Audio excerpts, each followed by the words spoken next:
Hello and welcome to today's episode of Leadership Dialogue, the show where we go beyond headlines to explore the decisions, challenges, and visions shaping today's leaders. From leadership to politics to business, governance to social impact, we bring you in-depth conversations with the people driving change in Nigeria and beyond. My name is Omotola Adeleke. Of course, I will not be doing this alone. I have my co-host in the studio, Esther. How are you doing? Very fine, thank you. How was your night? Very well, thank you. All right, so today on focus on local government administration and how it affects especially the grassroots, it's important and pertinent to know that ahead of the February 21, 2026 FCT Area Council election, aspirants and candidates are actively making their case to win the electorate confidence. We have a guest in our midst, the African Democratic Congress chairmanship candidate for the Abuja Municipal Area Council election in the person of Dr. Moses Paul, also known as Dr. Mo. You're welcome, sir. Thank you. It's always good to be here. Yeah, we're thrilled to have you here. I'm here. So how have you been, your campaign, rallies, consultations, and all that? It's been hectic, sleepless nights. You have to engage with all the stakeholders, from the youth groups to the women group to the different religious and tribal enclaves that exist in the federal capital. You're talking to the poor people who can barely breathe. You're talking to the traditional rulers. You're talking to the political class, to the artisans, to all kinds of people. And while it's quite very exciting because, I've been here for about 40 years, so I do understand the city, yes. And I went to primary school here, and I own a PhD in environmental resource planning here. And I'm very quick to remind people, especially when we have interactions in Harvard, in Oxford, and all those places. I'm one with the city. I'm deeply rooted here. And I tell them, no, I didn't school anywhere. All my schooling was done here. So I know that good can come out of this. So the campaigns are on. I've been out with the young people, the old people. There's so much energy in the city because the city is anticipating something completely new. The city, you can feel it. I'm out there on the street in Jabi, in Lokogoma, in Karshi, in Jiwa, in Gwagwa, in Gwarimpa. I'm reeling up this because this has been, the hub for me in the last 6 months. So we're grounding. Okay. Yeah. All right. Okay. So let's start off with this question. Why do you think the people of Amak should vote for you? What is so special about Mr. Mo, Dr. Mo, that the people of Amak should vote in your favor? I have a track record. Okay. I've been fixing primary schools here in the last couple of years. I've been fixing primary healthcare centers. If you go to places like Tunga Nasra, Tunga Madaki, and a whole other places, sometimes I have to place nurses under stipend because sometimes you go to a primary health care center where one nurse is taking care of 100 pregnant women. This is the status quo here. So you've been doing this as a private individual without holding any position? Because you see, I've had the privilege while I did all my schooling here. I've been 20 countries around the world. I know what it is to go to school in deep remote areas where the roads are good, where children have clean water, where they have the equipment, the tools to be able to engage and, have quality education. I was one of those young people who helped the reformation of Rwanda, for example, after the genocide. And a few weeks ago, I had the privilege of sitting with the president of Rwanda. Kigali today is finer than practically anywhere in Europe. So you can see the change within just a space of time. Children are sitting on the floor in Amak, the #1 local council. The president lives here. All the ministers are here. All the diaspora embassies are here. Everybody that is worth anything in Nigeria has something to do with Amak. I'm taking desks. Kapwa is right here in Lugbe. Children are sitting on the floor. The only twin toilet in Tunga Nasra, LEA primary school, I built it. How can you have a place where over 200 pupils and teachers, and yet they're all going to the bush to go and wee? Okay. This is not acceptable. All right. Now, you seem to be a lot specific about education, grassroots education and all. Now, let's be specific. in your first 100 days in office, if you eventually become the AMAC chairman. I'm the next AMAC chairman, I know that. Okay, I like that. Impressive. So what is going to be your focus on the first 100 days in office? I mean, priority, I'm going to put, is going to be a state of emergency on education. Okay. On healthcare. And then you're going to look at the livelihood of the people. Because again, like I often say, that energy can neither be created nor destroyed. It can only be converted from one form to another. You see the killings, the maiming, the one chance, and all the kinds of things happening within the federal capital. It is because you have so much energy of the young people.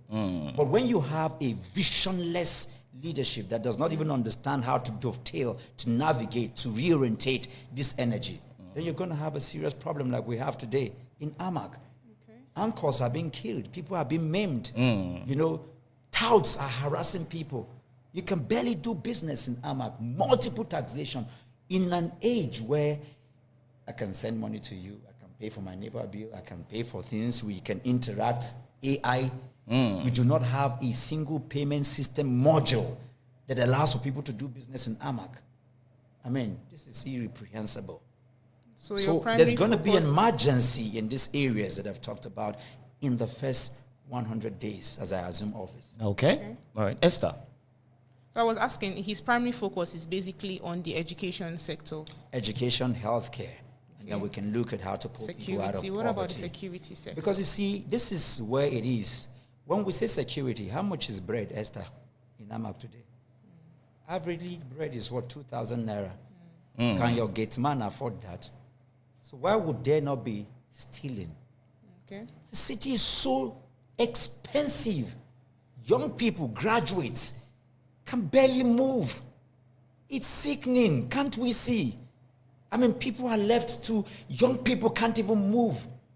I live with this reality every day. Even to come to this studio, you have to be helping people. In the number one local council, where the president lives, where the minister, all the ministers are here. AMAC is such a symbolic place. And so to see people wallow in such penury and poverty, women dying from childbirth. So security is tied to programs. AMAC does not even have a farm. My master's thesis is in agriculture. I have a PhD in environmental resource planning. I understand waste management. All of these things I'm talking about are windows through which you pull these young people into recycling waste management system. You know, because when you do that, the security of the people is tied to that. When people have nothing to do, that now, energy is I would want us to also still talk about this issue of insecurity. Now, I've had the opportunity to interview some young people outside here, you know, Vox Pops and the rest of them. We have had issues of drug abuse, basically. The issue of drug abuse are young people taking different kind of drugs to get high, and one way or the other, we are not going to deny that it leads into some criminal activities, especially in AMAC. Yeah. You understand? So how do you intend to tackle, you know, such situation? Of course, you know, preventing our young people from taking hard drugs, because it's increasing exponentially. We can't deny that. So how can you help curb that situation? In the last couple of years, I've had programs called Countering Violent Extremism. Okay. These are programs that have been funded by multilaterals and, you know, international NGOs. These are part of the things we've done in northern Nigeria, especially in the northwest. Okay. The northeast, rather, because of the prevalence of the Boko Haram and stuff. And we've carried out this in Lagos, in Port Harcourt, in Abuja, because essentially we're all inclusive. The problem of Abuja can be solved from people in Lagos. So in carrying out these programs, you know, we've been, my NGO, I've been able to help reorientate the mindset of the people, of the young people.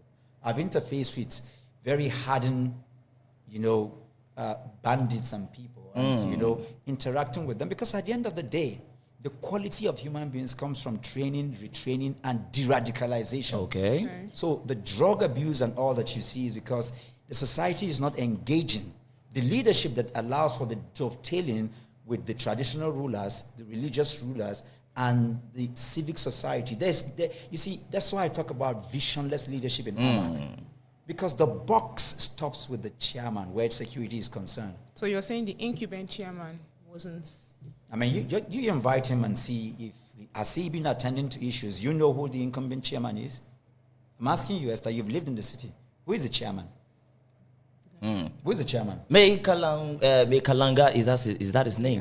May Kalangu. So you don't even... No, I have seen him. I've seen him on 2 different occasions. Why didn't you bring him here? No, we will. We're working towards that. Now, let me ask you this. What are those things the incumbent, the current administration, is not doing right now that you think he is supposed to be doing? I'm giving you those things that are lacking. Clear example, for example, where the security issues are concerned. AMAC is home to about 1.7 million people. More than half of that are the energy of the city, young people. That's why today it's touts that smoke Igbo that are there harassing people all over the place. So you're saying here a boast out? Is that what you're saying? Because these are strong allegations. No, these are not allegations. These are the realities. It's known that it's he a reality. boast out. I mean, are people not dying in AMAC? People are dying anchors not being everywhere. killed in AMAC? People are dying Are people not being maimed? Even snake bite is killing people in AMAC. So it's not like my word against yours. This is the reality in the street. So if you're to rate his administration, how are you going AMAC to does rate not exist in terms of representation and performance. There is no AMAC. You can't do business in AMAC because there are multiple taxations. You don't even know which channel and portal to pay your tenement rate or pay your taxes. That's number one. So businesses cannot even happen in AMAC. I've lived everywhere that is comparable to AMAC on the earth, from London to Paris. So I know what it means to be able to do business and have a payment system.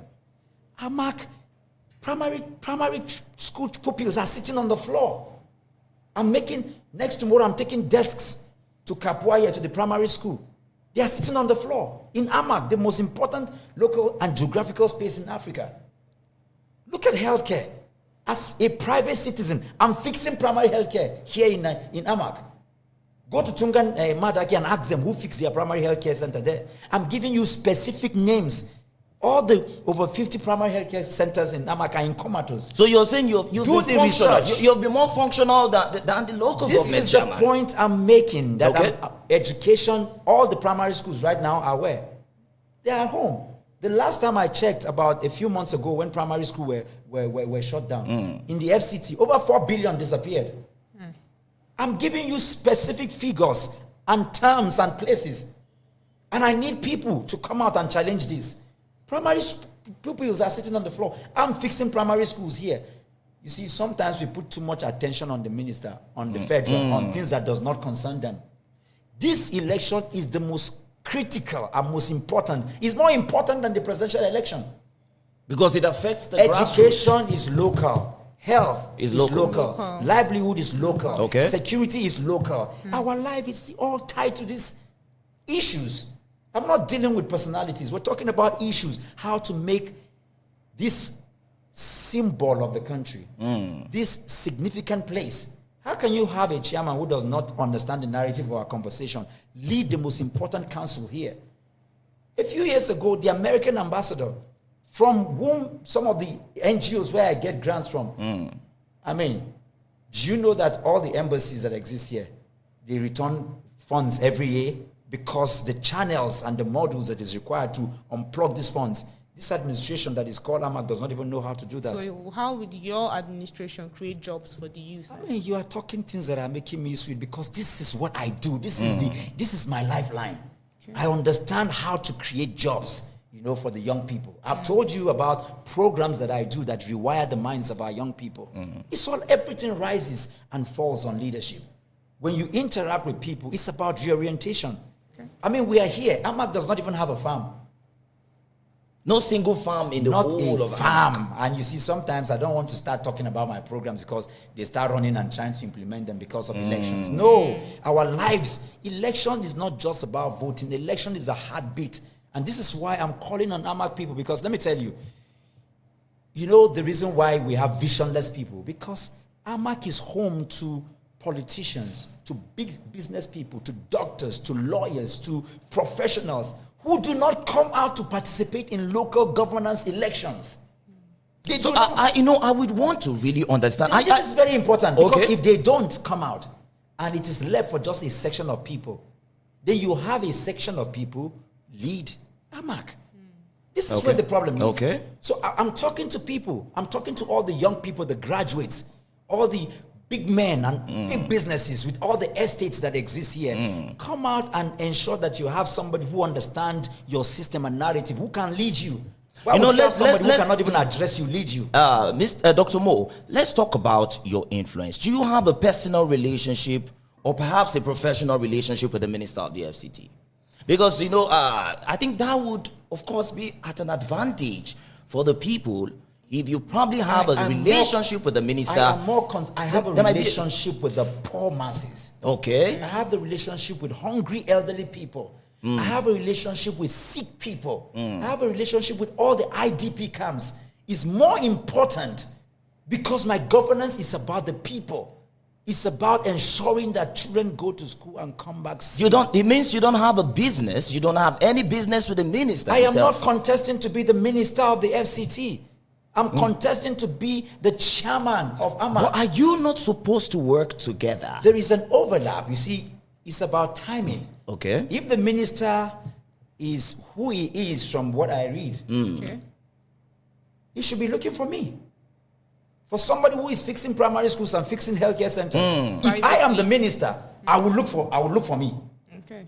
This is the point I'm making. I do not have time to go and be sitting in offices and waiting when people are dying on the street, when young people are wallowing. I'm having interventions of programs and helping to bring in, different kinds of, I'm partnering with people who are trying to build talent hubs that will allow our people to engage. You see these young people we're talking about. If they are in the field doing exercises, playing volleyball, basketball, and all of that, and writing, they won't have time to be smoking igbo and disturbing people. Energy will be expended on that. But there are no programs. There is no initiative by the current administration. They do not even understand what we're talking about. All right, Dr. Mo, because of time, let's still talk about your influence once again. The African Democratic Congress is housing the former presidential candidate of the Labour Party, Peter Obi, who is now a member of your party. He's been out on the street campaigning with me. With you. Okay, so I want to ask, is his influence going to boost your chances of becoming the chairman? It has already, the water has broken the banks already. You needed to see when we went to Apple. You needed to see us in Jabi day before yesterday. You needed to see us in Banex Plaza. The whole place is engulfed. The people. There's a new AMAC already on the frontier. Now let me twist this question a little. Without the influence of Peter Obi, do you still stand a chance? I was already a frontline even before Peter Obi came. I've been here for 40 years. I've led protests when people are not paid their salaries. I'm on the street. When children are out of school, I'm on the street. I mean, what you want to say? I have too many young people following me. I'm building ideology. You see, it took more than 80 years before Mandela became president. It took more than 80 years before Martin Luther King was, killed. Every time I'm in Atlanta, I go there. Every time I'm in Soweto, I go to his house. I'm a student of the ANC and the civil rights movement. I understand nation building, leadership, and governance. And I know that it will come with, you have to have a spirit, a patriotic spirit that is decisive, objective, and fearless for the cause of progress and inclusivity. This is what I've done with the young people. So they're following me. They believe in my ideology. It's just that with Mr. Peter Obi, it's like the water done. There's a rumor. I was making some research and I heard some couple individuals say Peter Obi is the one sponsoring your ambition. Why shouldn't she sponsor me? Any good thinking Nigerian should sponsor what I'm doing. Except you are the enemy of state. Even President Bola Ahmed Tinubu should sponsor me. Somebody who is fixing livelihood for people. So you're admitting that the rumor is true? It's not a rumor. It's Peter, he puts money in my pocket. Okay. What are you talking about? He's on the street with me. There's an obvious split in the African. Sorry, I'm coming down to politics here.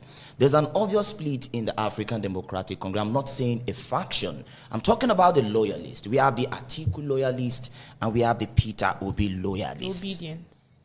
Which of them do you belong to? I belong to the African Democratic Congress loyalists. Today, because you have not mentioned Atiku, and Atiku is a member. You just asked about Atiku okay. now. He's a father, a respected, figure of the African Democratic Congress. You can never in any way underestimate what he's done. I've lectured in APTI, and I can tell you, his contribution to education is something that Nigerians have not even discussed. Okay. And he's somebody who is a father to me, and a father to us, in the ADC. And of course, he has given his support and his prayers and his blessings. And he's going to also be out with me on the street. Okay. Yes. Okay. All right. Thank you very much, Dr. And so that you won't say I've visited with H.E. Rotimi Amechi. I visited with Tambuwal. Okay. Other members of the ADC. From His Excellency Erufai and other people. So everybody, we are one big family, weaved by a strong ideology to move this country from where it is to where it's supposed to be. All right. Thank you very much, Dr. Mo. We need to go on a short break right now. And of course, when we come back, the conversation on focus on local government administration continues. My name still remains Omotola Adeleke, and I still have here with me Esther Undoma. We will be right back.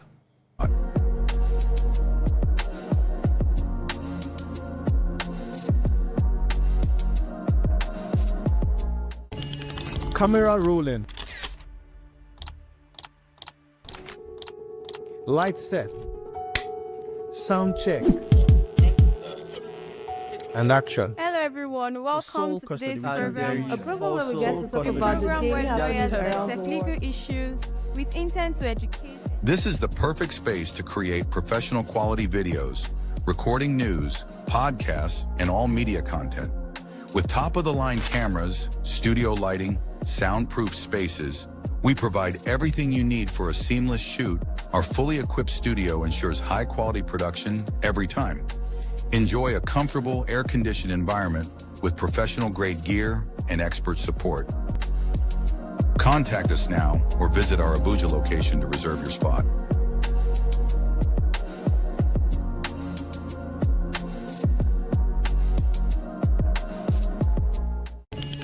Camera rolling. Light set. Sound check. And action. Hello everyone, welcome to custody. today's And program, there a is program where we get to talk also about the custody. daily affairs Program and where legal issues with intent to educate. This is the perfect space to create professional quality videos, recording news, podcasts, and all media content. With top-of-the-line cameras, studio lighting, soundproof spaces, we provide everything you need for a seamless shoot. Our fully equipped studio ensures high-quality production every time. Enjoy a comfortable, air-conditioned environment with professional-grade gear and expert support. Contact us now or visit our Abuja location to reserve your spot.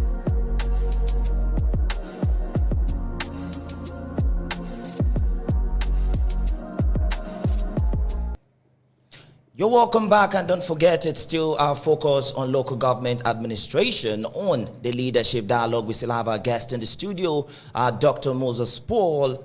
Dr. Mo, the African Democratic Congress candidate for the Abuja Municipal Area Council local government election happening on the 21st of February 2026. Of course, it's just a stone throw away. All right, so let's quickly talk about local government autonomy. The other time, the Supreme Court ordered financial autonomy for local government areas. But it seems state government are adamant, rejecting, the enforcement of financial autonomy for local government area. Now, we've had interviews with some aspirants and some candidates. We had some actually support the joint account with state government, saying if it's just given to local government chairmen and the rest of them, it's going to cause a level of corruption. Some of these monies will go into private pockets and all that. So what do you think? Do you think the joint account with the state government is a good thing, or financial autonomy should be enforced? One of the things that I commend Bola Ahmed Tinubu, particularly Mr. President, for is the fact that it's driving the narrative to ensure that there is local government autonomy. And it's very sad when something that has failed for nearly 60 years, and then you are saying that it should continue. It's like, we've lived in darkness for so long that we don't believe light is possible. If something has failed consistently, it's only a mad person that will continue to do and fail in a particular thing and insist that that thing will work. I don't know how that is even a basis for conversation. Everywhere on the earth where things have worked, it is because there is some form of autonomy at the local level.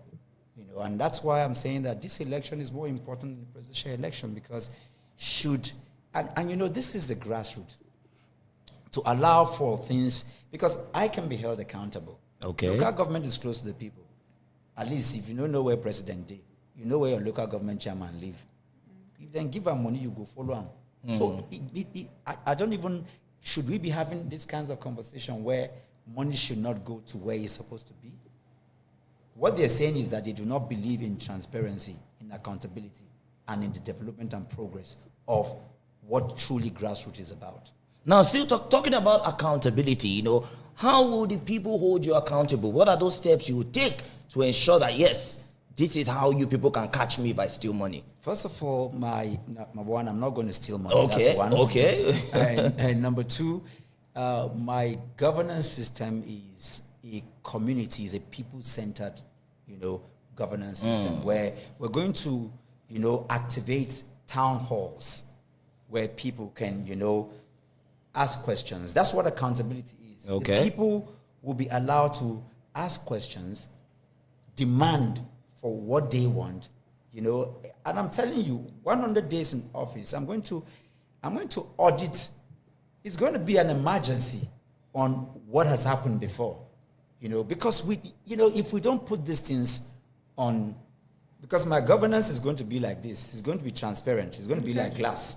You will be able to see through it. And this is what I'm offering and telling the people. It's going to be an open system governance where people can challenge, people can ask questions, and of course, demand for what is theirs and an understanding. And they're going to be given the room to be able to do that. Okay. Esther. Okay. So I'm still speaking on that. You're saying to us that in your 100 days, your focus is going to be on educational sector, security, and all Health. of that, and health. Thank you. So, as regards to his last question concerning your accountability, you're assuring the people that you're going to be very visible to them whenever they need you. I'm a local government chairman. Yes. So I'm going to be in the localities. I'm going to be there with the people. Because I am not minister or president. I am grassroots. So Jiwa people will see me. Gwagwa will see me. The streets generally will will see see me. Wuse will see me. City center, I'm going to be there on your face. Very Visible. My office is not hanging somewhere. It's where the people are. Okay, so you mentioned technology and the rest of them. You talked about AI. So how do you intend to infuse technology? We've talked about agriculture. We've talked about security and all that. So let's talk about technology. We are in a world where technology is probably taking over everything. So how do you intend to infuse technology in your administration? You see, so we'll take security, for example. While it is critical and important to dovetail inclusion with traditional rulers, religious rulers, heads of different communities, and also the security institutions, from the DSS to the military to the police, especially, and the vigilante groups. You also deploy AI to help in the monitoring. This is the relevance of the times we are living in, and that's why when they talk about the transferring of votes, the bill that could not scale through. I mean, it's like a joke. In an age where I can send money to you, buy NEPA bill, do this, and you say that the process that will give us leadership, we should not allow that happen. That's AI, that's technology. And we're going to infuse technology into every area. That's why one of the things that will happen in AMAC is that you're going to have a one-stop shop of a model payment system. Okay. That's what you're going to have. There'll be no confusion. We're going to block every area, no leakage. Every kobo will will be accounted for. That's the power of technology and AI. Okay. So finally, for me, my question is, what legacy do you tend to leave for the people of AMAC if eventually you end up as the chairman? It's going to be that Dr. Mo came and governance became that of the people. Okay. People-centered governance. Okay. People-centered AMAC. An AMAC where the indigens, the cultural, the identity is protected, as well as the culture, the responsibility of every resident, where you will find a model capital city in Nigeria where every tribe, every religion, every class has a place. Everybody from all walks of life are going to find, this is going to be a melting point, for the people. This is what you're going to see, a protection of the culture, the identity of all the people, the artisans, the market women, the elderly. We're going to have an inclusive society that will allow for engagement and a robust, so that we are not going to hospitals abroad. Local government chairman would go abroad to go treat himself. Primary healthcare center should work. This is not a graveyard. This is where we should live and die peacefully and be happy about. Rural roads should work again, where goods should be connected to the city, where ambulances should be connected to the city. You see, many people don't know the difference between local government and what the minister should be doing. The minister is concerned about big ideas, big policies. If you talk about schools and education, for example, the federal is what the policies, the implementation is where the local government. So that's why when you talk about rural roads and rural street lightnings, primary school, these are the basis, because when you lose this, the Human Capital Development Index became from primary school. That's why every time I say in primary school, I'm head boy. Secondary school, head boy. I say these things with pride because this is what makes me an excellent person. That's what makes me an indigent. That's why they call me Shokolo. What does Shokolo mean? It has to do with, it's God embodiment to allow. What tribe? What tribe is that language? Shokolo. It's Baggy. Oh, are you Baggy? I've been here for 40 years, so tell me what tribe I am. I thought perhaps we could come from other places. The shocking thing about Nigerians is that when we do your DNA now, you'll be shocked where you came from. You want to try yours? I will probably one day. But I know for now that I'm Yoruba. Okay. But not Ghanaian, right? Until we do the DNA. But quickly, we're supposed to conclude here, but I want to ask this question because it's a thing of concern. We've had people complain. We've had people talk about this on a daily basis. The real estate sector, the housing sector. We've had complaints from people looking for houses to stay, that housing agents, landlords, and all that get to extort and exploit them of their money. You hear an inspection fee of about something percent, 10%. You hear agent fee of about 25%, and some unofficial things happening within that sector. So how do you intend to tackle that situation? It's only here in this part of the world that they make something that should be very simple, very complex. And this is why corruption thrives. It's a culture. Nigeria is this kind of country that you need to understand it. There is a rule. When you come into a place, you will see the rules that are written. But there's a Nigerian culture. There's a way things are done. This things needs to be completely changed. I've already put in place something that will allow both house owners and residents and those who are renting to be able to go to this is why we're talking about deployment of technology, where you can just click and go. And right now we have no data. As somebody who is a PhD, who understands GIS and remote sensing, it's almost, I don't know how to put it. It's not good that we don't even have a database of all the people that live here, the housing that live here. I mean, you can see, go to Amak and see, you can see 1,000, 10,000 houses, nobody is there, and then you move to Gishiri or some other places and you have people wallowing in poverty, graduates who do not have housing, with a simple policy, which from the local level, because governance is about leadership. It's what you should dovetail, it's what you should be helping. Because if you are not reporting to the federal, they'll be making policies that are not implementable. This is the job of the local government. What needs to be put in place, this is even a no-brainer at all, the things you're talking about. This can be resolved. And it is not something that you need to go anywhere. I've been around the world. It's almost like you can see it. I spoke about Rwanda here. I know how the housing policy there is being resolved. And I know what can be done here.